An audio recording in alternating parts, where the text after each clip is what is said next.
Good afternoon and welcome to a message of gratitude. My name is JoJo Dennis, and today God told me to share a story. I'm usually a very private person. I don't really like to divulge too much of my romantic history, experience, or whatever. But I want to share a story of when God was trying to protect me from something that I wanted. And my ego, because that's exactly what it was, continued on. So here's a story for you. 28 years old. And lo and behold, I decided to go get married. I don't want to go into the details, but here you go. So, at first, we had the plan laid out, time schedule, everything like that. And so, moving forward, the day comes, or the night before, so we can take the journey. So then the next morning we can go and do our nuptials. Now, back then, I wasn't very comfortable driving on the highway at night in the rain, long distance. And so, guess what happened? Well, the day before, there was a delay. So now, our time, we were delayed 3 hours. That meant, guess what? I would be driving in the dark. But did that stop me? Did that make me think, like, man, maybe God doesn't want me to do this? I just said, well, if I'm not comfortable, experience is the best teacher, I'm going to keep moving forward. That was sign number one, that God was telling me to turn my ass around. But my ego just was like, I'm going to do it. Then it started raining. Now that was something else that made me uncomfortable. But did I do it? No. So now we was delayed. I'm on the highway, it's dark and it's raining. And now the day comes. And when I say my body was shaking like I had an internal earthquake, because everything in me knew that I shouldn't do it. And I said yes. And I did it. And God was trying to turn me around every step of the way. But my ego, I just kept going. So, there you go. I'm married. I'm not going to say anything awful, but it was a learning experience. And so one day, I'm not even going to get into the details, but one day I was just so overjoyed. One morning, after a whole night of arguing, and when I mean it was so irrelevant, we were arguing about stuff. I wasn't even trying to participate because I'm not a person who argues. I like to be peaceful. But anyway, the next morning comes and I'm so just happy because it's a new day. All that negativity is gone, or so I thought. And then I saw it. I saw the look on the face of my spouse. I saw the look in the eyes of my spouse when I beamed just as bright as the sun, probably even brighter, just a pure joy and happiness. And this person looked like I just stole their money, popped their balloon, whatever it was. And I let it pass, didn't say nothing about it, but I saw it.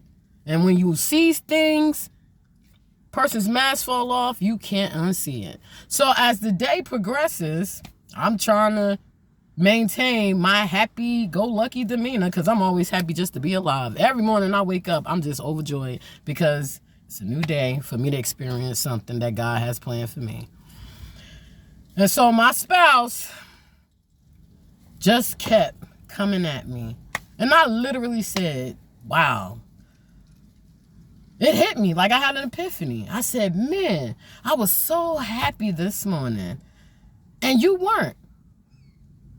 And now as this interaction continues, I said, now that we are here, you're doing everything you can to take my smile away. I said, that's sick. I don't want to be with somebody that my mere happiness causes you to be so upset. And that's where the relationship was over for me. However, legally, still stuck in it. So you do what you have to do until you can get those things taken care of. And so one day, my spouse gave me the greatest information ever. And this individual said to me, the thing that I love about you the most is also what I hate. Now, how does that make you feel? You entered into a long-term commitment with somebody who hates the joy that you radiate, that hates the happiness you emit. It's tied to the enemy. I literally was married to the devil, and I didn't know it until I knew it. But what I gained from that was the look of a person when they're not happy, that you're happy. And so I don't get into a lot of relationships because I see that face. I don't get swayed by people promising to be nice or do loving things and this, that, and the third. No, your actions have to match your words for me.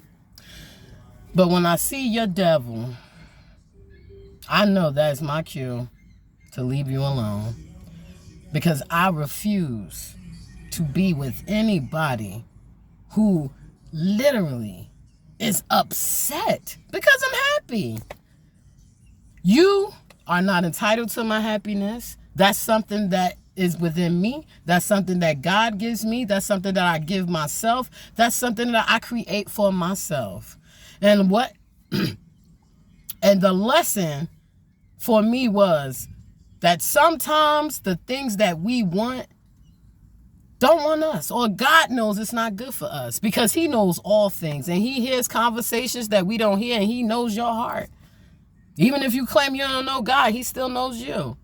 And so for me, he was trying to tell me no the whole way, but I learned something, and that's where I'm grateful, because that experience taught me to literally just sit back and see who applauds for me genuinely like I applaud for them.